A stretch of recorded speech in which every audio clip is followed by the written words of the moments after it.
What's up, Vandy? Did you miss me? Don't answer that. I know you did. And if you didn't, well, clearly you missed out on season 1, so let me start over. Welcome back, Commodores. My name is Colleen Gary, and this here is The Scoop, Vanderbilt University's very own entertainment news show. Today we're here to give y'all the inside scoop, no pun intended, on what to know, what to watch, what to eat, and what to play as a college kid in the beautiful city of Nashville.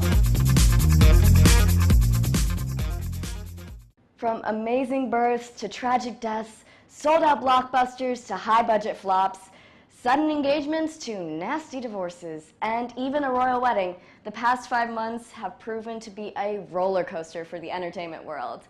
Now, normally this is the part where I pass it off to Peyton, except he's out this week. But never fear, the Scoop is here to weed out all that trivial drama and narrow it down to the big 3 with the help of me.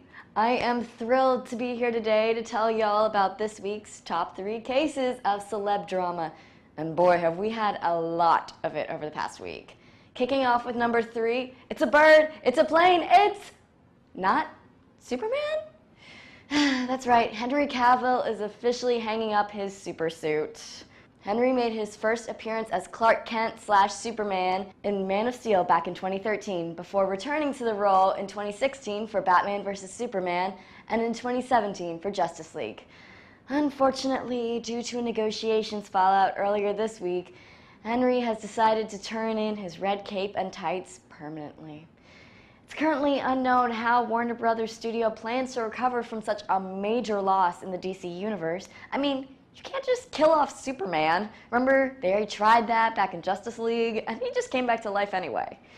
However, despite all this uncertainty, one thing is perfectly clear.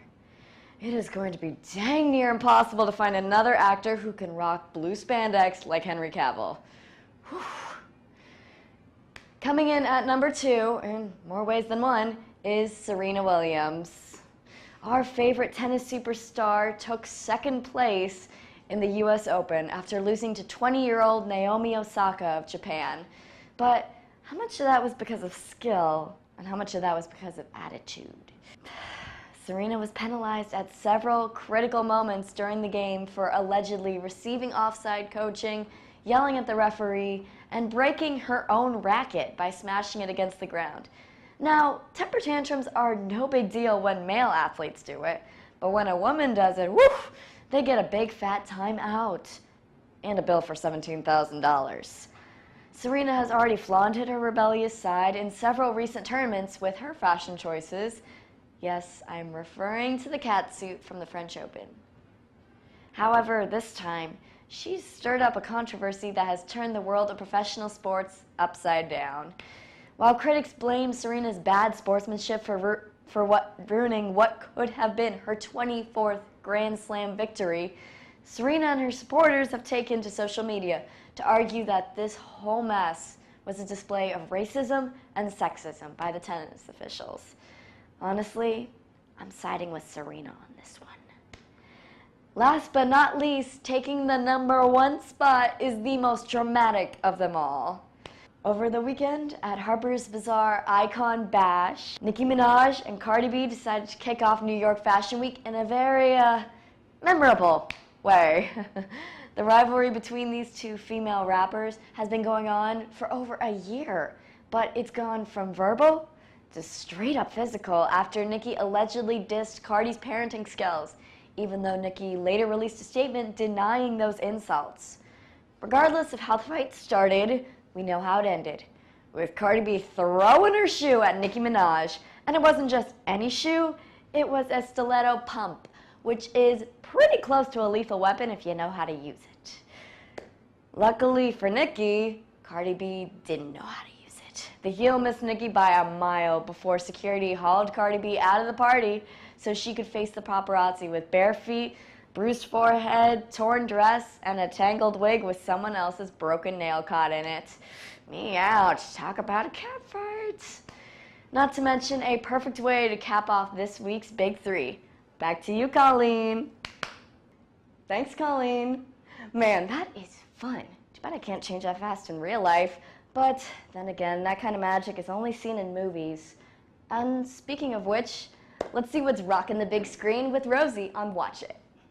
Thanks, Colleen. Welcome back to another year at Vandy and another edition of Watch It. I hope you had an amazing movie-filled summer like I did. Jumping right in, this month kicks off our annual Halloween craze with not one, but two horror/thriller movies. The Nun, which premiered last Friday and already is #1 in the box office, and The Predator, which premieres Friday, September 14th. If you're not in the mood for horror, or if this semester has been enough horror for you so far, there are other options in the movie theater. Also premiering on the 14th are White Boy Rick, based off of a true story of a 16-year-old kingpin/dealer/hustler/FBI informant living in the 1980s. Also coming out on the 14th is A Simple Favor, a mysterious crime film starring Anna Kendrick and Blake Lively. If you're missing some Harry Potter magic in your life, another movie to look forward to this month is The House with a Clock in Its Walls, which premieres on September 21st. And if you don't feel like going to the theater, sit back and enjoy some new Netflix additions. Be sure to check out To All the Boys I've Loved Before and Sierra Burgess is a Loser to see why Noah Centineo is now the internet's most popular boy. And if you don't feel like watching rom-coms, be sure to rewatch or watch Black Panther, which just landed on Netflix. That's all we have for now. I'll see you next time on Watch It. Yeesh. I'll never be able to look at a nun the same way ever again. Don't get me wrong, Halloween is my favorite holiday, but more for the costumes and the candy than the actual horror.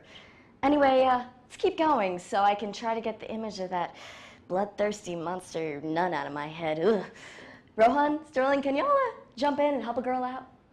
What's up, guys? I'm Rohan. And I'm Sterling, and this is We Eat Things, the show where we eat things and then talk about it. On today's episode, the new E. Bronson Ingram Dining Hall on Vanderbilt's campus. With a new school year comes a new change to the Vandy lifestyle, and this is one of them. But is this all-you-can-eat treat really worth a meal swipe?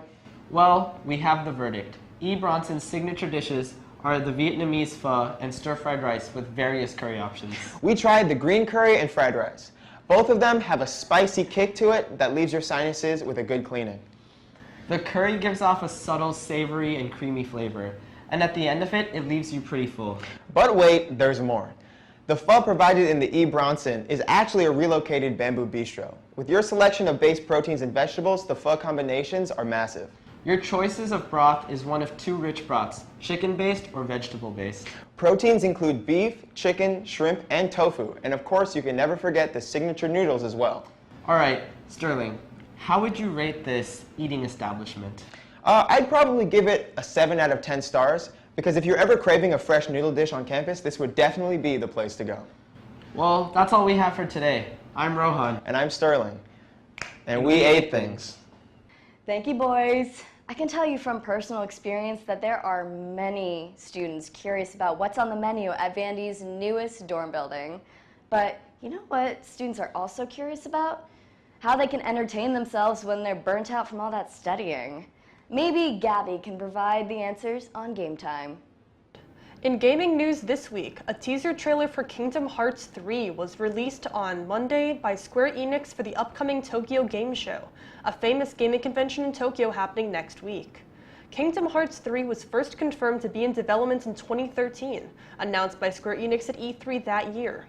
While previous trailers for the game have been released at E3 2018 featuring Frozen, Tangled, Toy Story, and Pirates of the Caribbean characters, this is the first one to confirm the inclusion of Baymax and Hero from the animated movie Big Hero 6. It also confirms the appearance of older characters such as Sora, Donald Duck, and Goofy as they embark on a quest to prevent Master Xenohort from causing the next Keyblade War by finding the 7 lights.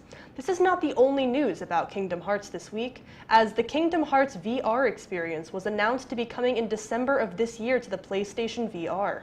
Kingdom Hearts 3 is scheduled to be released January 29th. No, bro, I'm totally serious. There's gonna be a third game. What? Why would I lie about that? Oh, are we live? Sean, I'm gonna have to call you back. Love you too. Bye. Sorry about that. My brother's been a fan of Kingdom Hearts for years, and thanks to Gabby, now I know what to get him for his next birthday.